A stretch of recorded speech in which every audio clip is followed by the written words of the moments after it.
esta clase vamos a abordar el capítulo de inflamación y vamos a ver que el proceso inflamatorio es quizás la respuesta más importante para la defensa del organismo y por lo tanto resulta esencial para la vida. Es considerado un proceso complejo, dinámico, que se pone en funcionamiento frente a injurias en los vertebrados superiores. Y es una respuesta adaptativa, un mecanismo de defensa esencial para la vida, que va a acrecentar las posibilidades de supervivencia en animales con sistemas vasculares. Es considerado un mecanismo inespecífico de respuesta orgánica. Vamos a ver algunas generalidades sobre la respuesta inflamatoria. Vemos que la inflamación es un proceso, no un ente. Es considerada una reacción defensiva que va a envolver múltiples factores y ocurre solamente en los tejidos vivos. Consta de una serie de eventos solapados, o sea que se superponen de continuo, y constituye una respuesta, por lo tanto requiere un estímulo inicial. La respuesta puede ser aún más dañina que el propio estímulo inicial. Y la inflamación está orientada a la conservación de la vida, no a la conservación de la estética. Es una respuesta relativamente fija, cualquiera sea el estímulo. Siempre va a ser la misma. Es un mecanismo de defensa cuidadosamente coordinado y esencial para la vida. Y es complicado pero comprensible. Estudiamos las alteraciones circulatorias, conocimos la presencia de un líquido denominado trasudado de origen plasmático al que relacionábamos con la presencia de edema. Ese era un líquido translúcido con una densidad menor a 1015, un contenido proteico menor al 3%, que raramente coagulaba y casi nunca presentaba bacterias y células de la inflamación. Hoy, asociado al fenómeno inflamatorio, vamos a conocer otro líquido de origen plasmático que se denomina exudado y que está íntimamente ligado a los procesos inflamatorios, generalmente de etiología infecciosa, que tiene una densidad mayor a 1018, un contenido proteico mayor al 4%, que frecuentemente coagula y generalmente presenta bacterias y células de la inflamación. Si nos remontamos a la historia de los estudios sobre la inflamación, vemos que los egipcios, ya 3000 años antes de Cristo, habían hecho observaciones y descripciones de fenómenos inflamatorios en animales y en las personas. Posteriormente a ellos, Cornelius Celsus, en el siglo I antes de Cristo, describió los signos cardinales de la inflamación aguda, como son el calor, el rubor o enrojecimiento, el tumor o la tumefacción y el dolor que se presentaban en los fenómenos inflamatorios de corta evolución. Después, John Hunter, en 1729, empezó a relacionar a los fenómenos inflamatorios como un fenómeno saludable. Y Rudolf Virchow, el padre de la patología moderna, dio o emitió el quinto signo cardinal de la inflamación, que es la función lesa o cese de la función, asociado a la presencia de inflamación aguda. Julius Cohnheim estudió los fenómenos vasculares que se desarrollaban en los procesos inflamatorios, y Elie Mechnikov, que fue premio Nobel en 1908, describió la importancia de los leucocitos en la inflamación y descubrió el proceso de la fagocitosis. Después, estudiosos de la microbiología como Louis Pasteur y Robert Koch asociaron a los microbios con la enfermedad y con la inflamación. Paul Ehrlich, otro premio Nobel que compartió con Mechnikov en 1908, desarrolló la teoría humoral de la defensa orgánica, en donde participaban anticuerpos en la defensa. Y Thomas Lewis, ya en 1927, estudió los mediadores químicos de la inflamación. Bueno, hablábamos de los signos cardinales de la inflamación aguda, que son el calor, el rubor, íntimamente relacionados con una hiperemia activa local y aguda, o sea, una mayor llegada de sangre al tejido, que torna el tejido caliente y enrojecido. El tumor o tumefacción, producto de la presencia de ese líquido exudado, que tumefacciona o tumefacta las zonas inflamadas. y el dolor típico de la inflamación aguda asociado a la compresión que hace ese exudado sobre las terminales nerviosas y algunos mediadores químicos como la bradiquinina asociados al dolor. Con todo esto asociado también a la pérdida de función. Las funciones del exudado.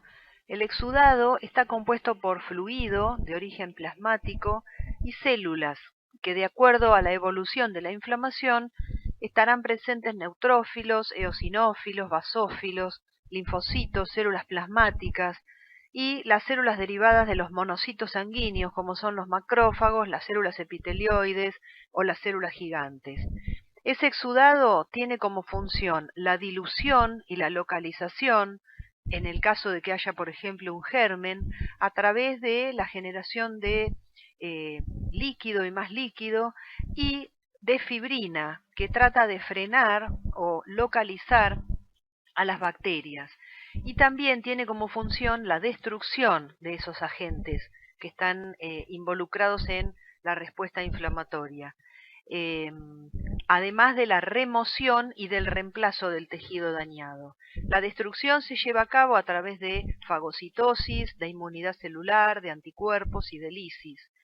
La remoción se hace a través de la lisis y de la fagocitosis, y el reemplazo será a través de los procesos de regeneración ad integrum, o sea, reemplazar tejido dañado por el tejido original, o el reemplazo del tejido dañado por tejido conectivo.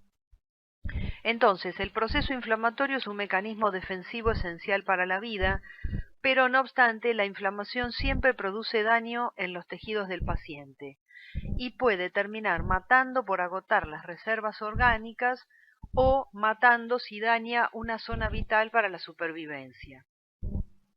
¿Cuáles son las fases del proceso inflamatorio? En la inflamación vamos a tener inicialmente cambios hemodinámicos, cambios en la permeabilidad vascular, acontecimientos leucocitarios con cambios en las células y posteriormente la destrucción del agente invasor involucrado en la generación de esta inflamación. Pensando en los cambios hemodinámicos, vamos a ver que tenemos una mayor llegada de sangre con apertura de capilares y vénulas y congestión venosa. Vamos a tener lo que se denomina una hiperemia, o sea, mayor llegada de sangre, activa a nivel arteriolar, local y aguda en un corto tiempo. Desde el punto de vista de los cambios en la permeabilidad vascular, vamos a ver que esos cambios pueden ser directos, producidos por injurias directas sobre los endotelios, o indirectos a través de mediadores químicos inflamatorios. Desde el punto de vista de los acontecimientos leucocitarios, vamos a tener que las células blancas de la sangre van a irse a la zona donde está el agente agresor, y para esto van a marginarse, van a rodar, van a adherirse a los endotelios cada vez en mayor medida, a manera de pavimentación, van a migrar a través de las células endoteliales, a través de un mecanismo denominado diapédesis, y se va a producir la quimiotaxis o atracción química desde la zona donde está el agente agresor. Esa célula va a dirigirse a esa zona, para posteriormente producirse la destrucción del agente invasor mediante el mecanismo de fagocitosis. En esta clase vamos a ir desarrollando estos procesos. Si abordamos los cambios hemodinámicos, vamos a ver que se produce una dilatación arteriolar, a veces precedida de una vasoconstricción periférica, se produce mayor llegada de sangre por las arteriolas, se abren los capilares y las vénulas adicionales, se congestiona el área venosa de la microcirculación y se produce un incremento de la permeabilidad con salida de fluido inflamatorio hacia el intersticio. Se produce entonces de esta forma una concentración de eritrocitos en los capilares y en las vénulas y disminuye la velocidad de la sangre y se produce estancamiento en la microcirculación. Todo esto facilita la marginación de los leucocitos, o sea, se mueven hacia la pared del endotelio y se van a producir el resto de los eventos que involucran a los linfocitos o los leucocitos. Si hablamos de los mediadores químicos de la inflamación, tenemos que definirlos como mensajeros químicos que actúan sobre los vasos y o las células, contribuyendo a la respuesta inflamatoria. Y esos mediadores van a ser exógenos o endógenos. Desde el punto de vista del efecto que producen, vamos a ver que, por ejemplo, los que producen vasodilatación son la histamina, las quininas, las prostaglandinas y el óxido nítrico. Hay también aumento en la permeabilidad vascular y aquí están involucradas la histamina, la bradiquinina, los componentes del complemento C3A y C5A, que son denominados anafilotoxinas. El complemento lo vamos a ver en detalle en un momento. Los leucotrienos, el factor de activación de plaquetas, son todos mediadores químicos que producen aumento en la permeabilidad vascular. Después tenemos agentes o mediadores quimiotácticos y activadores de los leucocitos, como son la fracción C5A del complemento, los productos bacterianos, las interleuquinas, por ejemplo la interleuquina 8, la histamina, los leucotrienos y fibrinopéptidos. Tenemos agentes o mediadores pirógenos como son las interleuquinas 1 y 6 y el factor de necrosis tumoral TNF. Tenemos mediadores inductores de dolor, como mencionábamos hoy, es uno de ellos la bradiquinina, asociada al dolor en la inflamación aguda y las prostaglandinas, e inductores de lesión tisular, como son los radicales libres, las enzimas lisosomales, etc. Los químicos de la inflamación están asociados a mediadores producidos localmente en las células, que pueden ser mediadores preformados en los gránulos de secreción, como son la histamina, la serotonina, las enzimas lisosómicas, y por otro lado los mediadores locales de nueva síntesis, como son las prostaglandinas, los leucotrienos, los factores activadores de las plaquetas, los radicales activados del oxígeno, el óxido nítrico, las citoquinas. Pero además, por otro lado, tenemos a los mediadores sistémicos, que tienen como fuente principal el hígado y que son volcados al plasma. Ellos son el activador del factor 12 de Hagemann, que se asocia con la producción de quininas, entre ellas la más importante es la bradiquinina, asociada al dolor, como habíamos dicho, y al sistema de la coagulación y de la fibrinolisis. Y por otro lado, mediadores que activan el complemento y que genera una serie de fracciones del complemento que van a tener un papel preponderante en la inflamación, como son las anafilotoxinas C3A y C5A, las C3B y la C5B-A9, que forman el complejo de ataque a la membrana. El incremento en la permeabilidad vascular se debe en un primer momento al aumento de la presión hidrostática intravascular, pero luego sobreviene una pronunciada filtrabilidad del endotelio que puede obedecer a su lesión directa por el agente injuriante, ¿sí? O a efectos indirectos dependientes de los mediadores químicos que mencionábamos hoy, que van a originar una retracción del endotelio y formación de brechas. Las alteraciones de la permeabilidad vascular en la inflamación se pueden dividir en dos fases. En una primera fase, esta está mediada por la liberación de histamina, es un pico histamino dependiente, que dura de 30 a 60 minutos y afecta principalmente a las vénulas.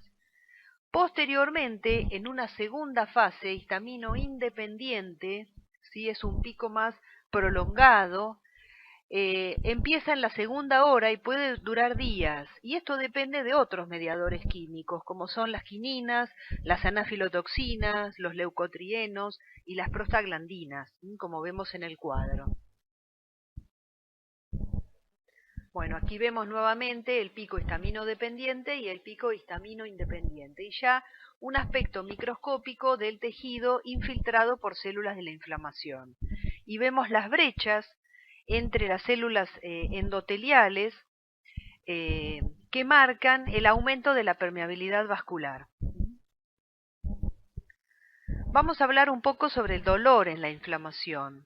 Hoy decíamos que el dolor es producido por la presión que ejerce el exudado sobre las terminaciones nerviosas, pero además hay un efecto directo de la bradiquinina como mediador químico sobre las terminaciones nerviosas.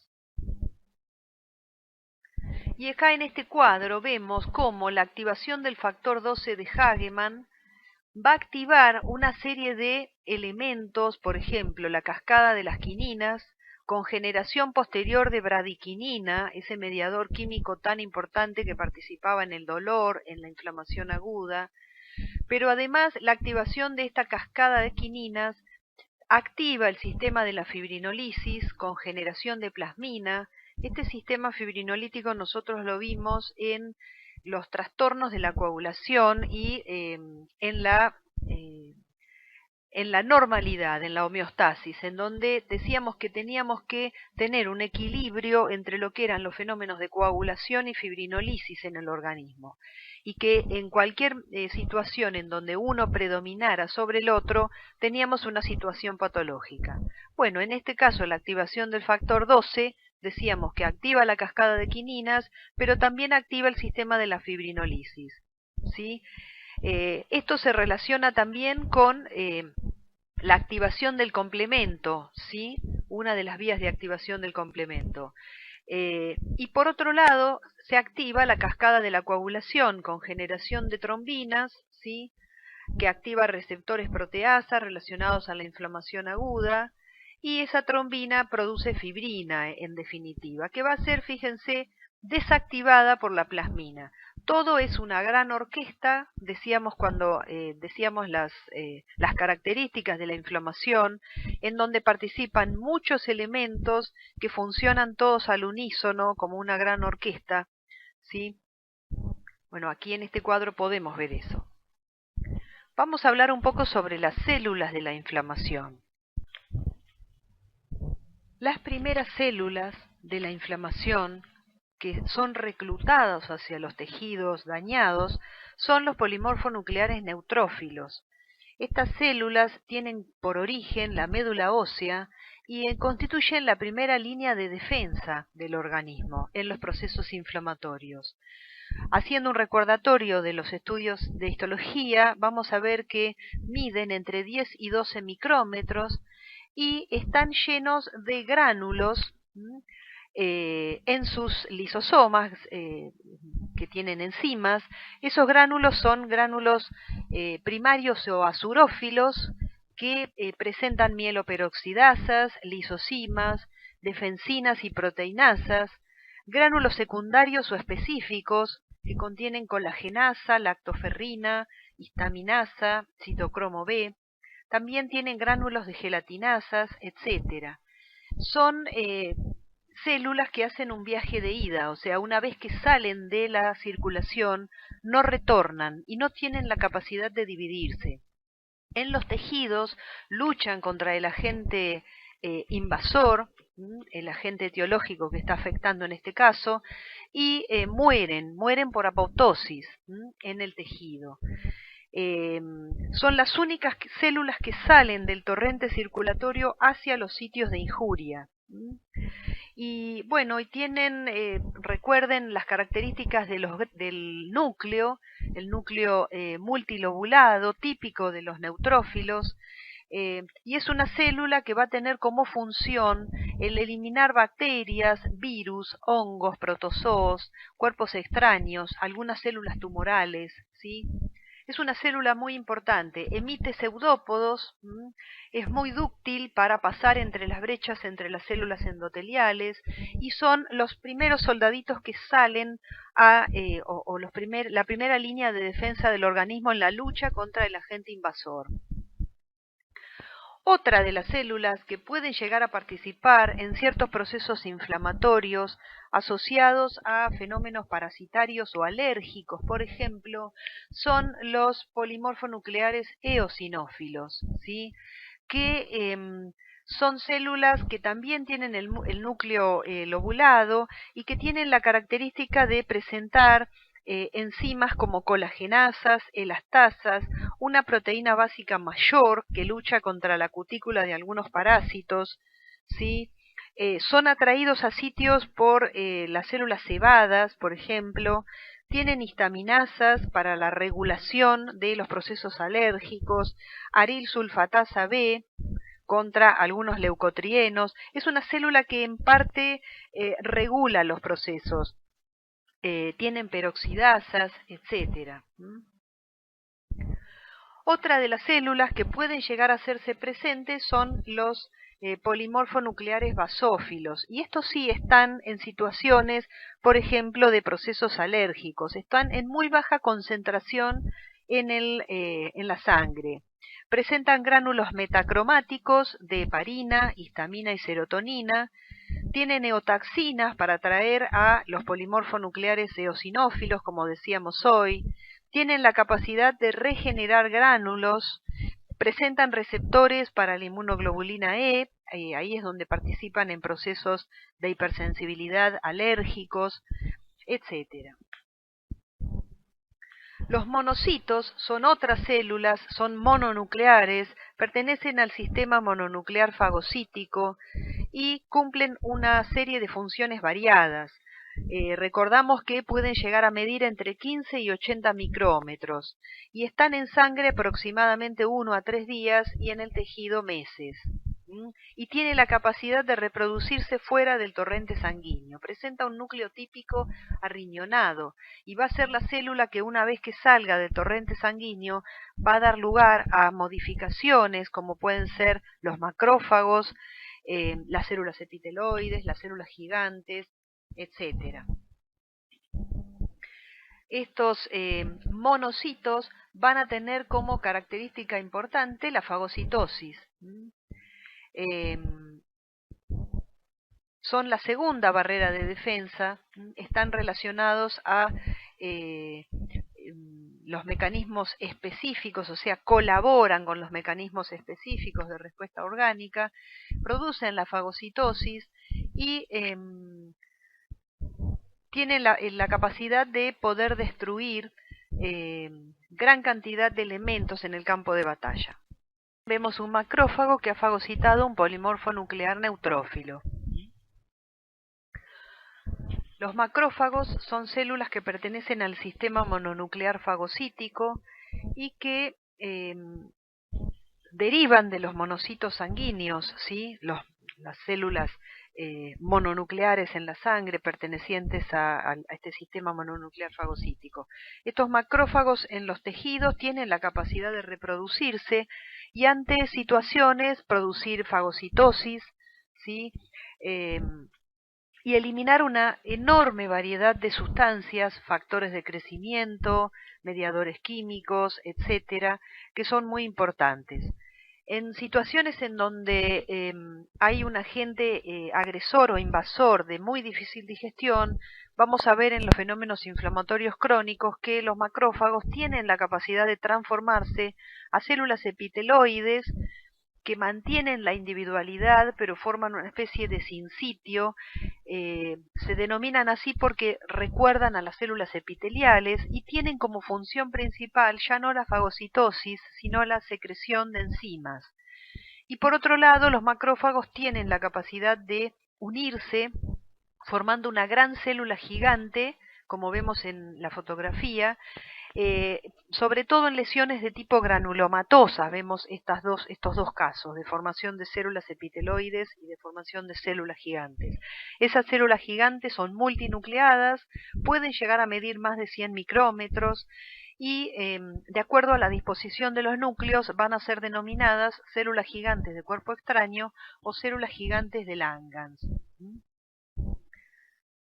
Los linfocitos son otras células que participan sobre todo en los fenómenos inflamatorios crónicos.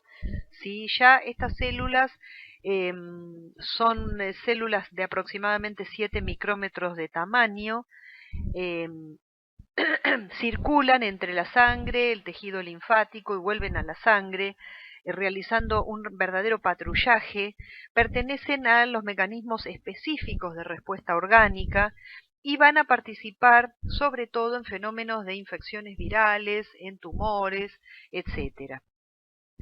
Desde el linfocito B se generan células plasmáticas, que son células muy particulares, que miden entre 10 y 12 micrómetros, participan en los fenómenos inflamatorios crónicos, tienen la función de sintetizar anticuerpos Y la morfología de la célula es muy característica. Tiene un citoplasma bien basófilo, producto de la presencia del retículo endoplásmico rugoso, que es a partir de donde se generan esos anticuerpos, el núcleo en rueda de carro y una zona que sería la zona en donde estaría presente el Golgi, más pálida alrededor del núcleo.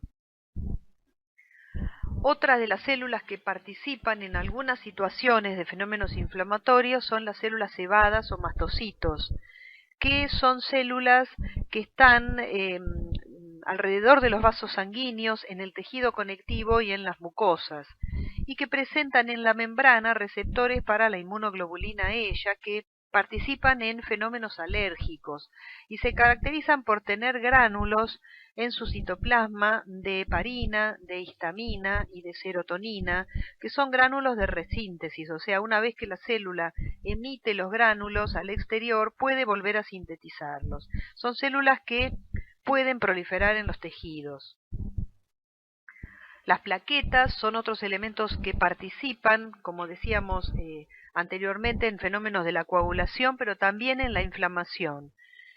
Recuerden que no son células en sí, sino que son restos celulares que por apoptosis han derivado a partir del megacariocito de la médula ósea y que presentan la capacidad de sintetizar, por ejemplo, el tromboxano, que es un elemento procoagulante muy potente, fibrinógeno, factor de activación de plaquetas, serotonina, etcétera. También son importantes no olvidarse de los fibroblastos que participan en los fenómenos de remodelación, los angioblastos, las células endoteliales, que son células que participan activamente en la inflamación. Dentro de los eventos vasculares habíamos dicho que se produce una movilización de los leucocitos desde el torrente sanguíneo hacia el sitio de injuria, donde está presente el estímulo, que es el que desencadena el fenómeno inflamatorio. Esas células blancas de la sangre, inicialmente los polimorfonucleares neutrófilos, van a sufrir transformaciones dados por la presencia de selectinas y de integrinas que van a hacer que las células comiencen a marginarse hacia la zona de la pared del endotelio, comience a producirse un rodamiento o rolling y luego una adhesión de la célula para luego adherirse cada vez más en mayor cantidad, que es lo que denominamos pavimentación, producirse la diapédesis porque la célula es atraída por un fenómeno químico, que es la quimiotaxis, por ese estímulo que está produciendo la inflamación. Una vez que la célula sale al intersticio, se dirige unidireccionalmente hacia la zona del estímulo y ahí ejerce la fagocitosis para o con el objetivo de destruir a ese agente. Bueno, aquí vemos en esta fotografía células que están haciendo el rodamiento y la adhesión a los endotelios. Y aquí lo vemos en este gráfico. Siempre ayudados por esas moléculas de adhesión como son las selectinas y las integrinas. Posteriormente la célula, el polimorfo nuclear, por su gran ductilidad, pasa entre la brecha que dejan dos células endoteliales, porque recordemos que hay un aumento en la permeabilidad vascular, y atraviesan y degradan la membrana basal rica en colágeno de tipo 4 hasta alcanzar el intersticio en donde escapan y van directamente por quimiotaxis hacia la zona donde está el fenómeno injuriante. Aquí vemos otra fotografía con células en rolling y en pavimentación y algunas que ya han salido al intersticio por los mecanismos de diapédesis. Hablar un poco de los mecanismos de la quimiotaxis.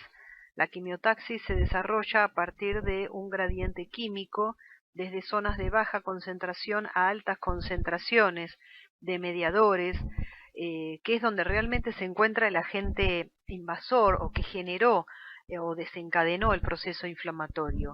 ¿Cómo se movilizan los leucocitos en la inflamación? En general, cuando los leucocitos son estimulados por los factores quimiotácticos, vamos a poner como ejemplo una de las anafilotoxinas, la C5A, se producen rápidamente muchas modificaciones. En menos de 30 segundos la membrana celular comienza a emitir prolongaciones. Y luego los leucocitos adoptan un proceso de polarización que los prepara para la migración. Una porción de la célula va a presentar un pseudópodo, también llamado lamelipodio, que es ancho y libre de organelas, y que pasa a ser el polo anterior de la célula en su desplazamiento. Y en el polo opuesto, o sea, en la porción posterior, aparece una cola corta y roma. Esos agentes quimiotácticos se van a unir a los receptores de membrana que están en el polo anterior de la célula, ¿sí? Y se produce un movimiento iónico por la activación a partir de inicialmente la enzima fosfolipasa C, que gatilla la polimerización de elementos contráctiles que están siendo responsables del movimiento y va a originar una hiperpolarización de la membrana. Entonces, este lamelipodio en la porción anterior de la célula se va a unir firmemente a la superficie de deslizamiento y se produce entonces la contracción del citoplasma celular con la movilización hacia adelante del resto de la célula. Seguidamente se despega el lamelipodio, que por el desplazamiento previo de la masa celular va a quedar un poco más adelante, y se vuelve a producir la adherencia de este lamelipodio, y entonces la contracción celular se produce de nuevo y otro nuevo despegamiento y así. De esta forma, el leucocito avanza retando con un movimiento similar al de un caracol. No debemos olvidar que en el interior de los pseudópodos hay una red de filamentos de actina y de miosina. Entonces, la locomoción de esos leucocitos va a involucrar la polimerización de monómeros de actina en polímeros lineales en el borde anterior del leucocito. Entonces se producen polimerización y despolimerización en porciones del citoplasma alejadas del frente de avance. Estos cambios son controlados, por ejemplo, por el ion calcio, que modulan la acción de varias proteínas que regulan a la actina. Entonces, la orientación y la locomoción van a requerir de la unión de factores quimiotácticos a los receptores de membrana. Se produce una degranulación, se forman nuevos segmentos de membrana y se exteriorizan nuevos receptores. Los que ya fueron usados, o sea, los ocupados por moléculas, se van desplazando a lo largo de la membrana hacia la porción posterior de la célula, son internalizados y reprocesados. Es un proceso complejo y continuo, ¿sí? Entonces, se van acumulando de esta manera los leucocitos en el foco inflamatorio.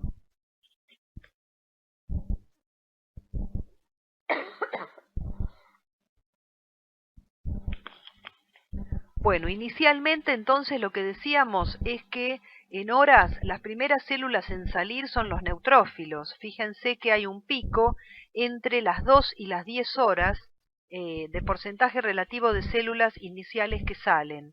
Ya a partir de las 4 horas comienza a haber una curva de aceleración de salida de células mononucleares que va a ser sostenida hasta 24 horas posteriores.